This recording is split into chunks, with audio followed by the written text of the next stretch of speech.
Last 3 டேஸில் மட்டும் நிஃப்டியில் வந்து 1500 பாயிண்ட்ஸ் மேலே கீழே வந்துருச்சு. மோர் தென் 2000 பக்கம் கீழே வந்துருச்சுன்னு வச்சுக்கோங்களேன்.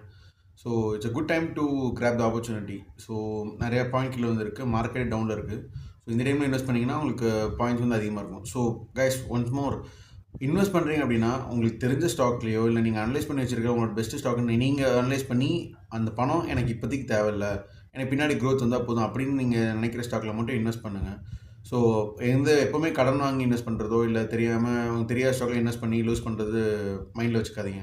பிகாஸ் சென்சேஷனாக இன்றைக்கி ஒரு நியூஸ் பார்த்தேன், டிவியில் தான் நியூஸ் போட்டுருந்தேன். இந்த மாதிரி ஒருத்தர் 1 கோடி ரூபா கடன் வாங்கி இன்வெஸ்ட் பண்ணி லாஸ் பண்ணி கடைசி சூசைட் பண்ணிட்டாருங்க. ஸோ எப்போவுமே இன்வெஸ்ட் பண்ணுறீங்க அப்படின்னா உங்களுக்கு தெரிஞ்ச ஸ்டாக்கில் நீங்கள் அனலைஸ் பண்ணி யார் 100 பேர் அந்த ஸ்டாக் நல்லா இருக்குன்னு சொன்னாலும் நீங்கள் ஒரு டைம் அனலைஸ் பண்ணி ஓகே ஃபைன் நான் இந்த ஸ்டாக்கில் இன்வெஸ்ட் பண்ணால் நல்லாயிருக்கும்னு நினைக்கிறேன், ஸோ இன்வெஸ்ட்மெண்ட் ரிட்டர்ன்ஸ் வந்தால் நல்லாயிருக்கும்னு நினைக்கிறேன், நீங்கள் இன்வெஸ்ட் பண்ணுங்கள், பார்த்து இன்வெஸ்ட் பண்ணுங்கள்.